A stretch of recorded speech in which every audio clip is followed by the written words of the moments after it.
Tu appelles ça la paix ou tu es juste fatigué de parler parce que se taire ne demande aucun effort, aucun courage. C'est confortable, c'est propre et ça fait adulte. Personne ne se dispute, personne ne se plaint, personne ne règle quoi que ce soit. Dans une relation, le silence devient de la décoration. Tout fonctionne, tout avance, tout a l'air normal, trop normal. Tu te lèves, tu parles du minimum, tu réponds « Ok, bonne nuit, bonjour » et la vie continue. Sans conflit, sans enthousiasme, sans envie. Et si tu es seul, peut-être que tu appelles ça de la tranquillité, la paix, la liberté.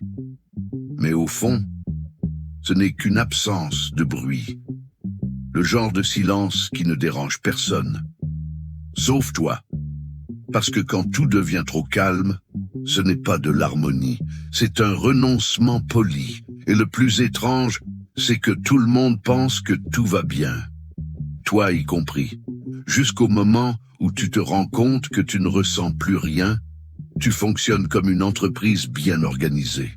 Horaire défini, tâches réparties. Chacun sait exactement ce qu'il ne faut pas dire pour éviter une réunion inutile. La cohabitation est fluide. Personne n'est en retard. Personne ne se plaint. Personne ne s'enthousiasme. Le dialogue est devenu un système de notifications courtes. Ok, on verra plus tard. Cœur automatique. Tu dis bonne nuit en regardant le mur. Et ça fait adulte, mature, responsable. Des adultes qui passent des jours ensemble sans échanger une seule vraie idée.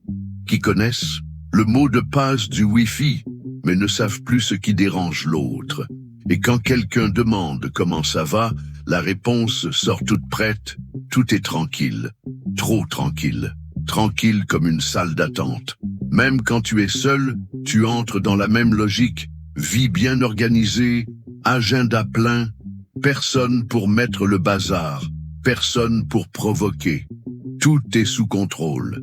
C'est fou comme on appelle ça de l'équilibre, quand en réalité personne n'ose toucher à ce qui est sensible. Parce que ça demande moins d'efforts de tout garder calme que d'admettre que la connexion n'est plus qu'une cohabitation polie. Parce qu'à un moment donné, le silence cesse d'être un choix. Il devient une habitude. Et une habitude n'a pas besoin de volonté. Ça arrive, tout simplement. Personne ne décide d'arrêter de parler. On arrête, c'est tout. Personne n'annonce qu'il a renoncé. On commence juste à éviter. On évite les sujets. On évite les questions. On évite tout ce qui pourrait provoquer une réaction. Et ça ressemble à du respect, à de la maturité, à du contrôle. Mais ce n'est pas ça. C'est un recul, une économie d'énergie. Des gens qui préfèrent ne pas perdre plutôt que d'essayer de gagner. Ne pas discuter ne veut pas dire être d'accord. Bien souvent, ça veut dire ne plus s'en soucier assez. Et ça vaut pour deux ou pour un.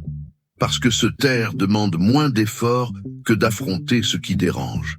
Moins de risques, moins d'usure, moins de vérité. Le problème, c'est que quand personne ne parle, personne n'écoute. Quand personne ne s'expose, personne ne se connecte. Et le silence, qui semblait être un signe d'équilibre, commence à ressembler à ce qui arrive après la dernière tentative. Et peut-être que le silence a réellement un bon côté. Il met de l'ordre, il apaise, il évite des explosions inutiles, mais seulement pour un temps. Après ça, il devient un décor. Un canapé occupé par deux corps présents, et personne vraiment là. Une table bien dressée où l'appétit manque. Une journée entière sans friction, sans échange, sans aucune trace. Tout est en ordre, tout est propre, tout est vide. Ce qui est curieux, c'est que beaucoup appellent ça de la stabilité, de la paix. Alors qu'en réalité, ce n'est que le bruit de quelqu'un qui rapetisse pour rentrer dans la situation. Parce que la paix ne demande pas que tu disparaisses. Et quand disparaître semble plus facile que parler, peut-être que ce que tu as trouvé n'est pas la paix. Peut-être que ce n'est que le silence.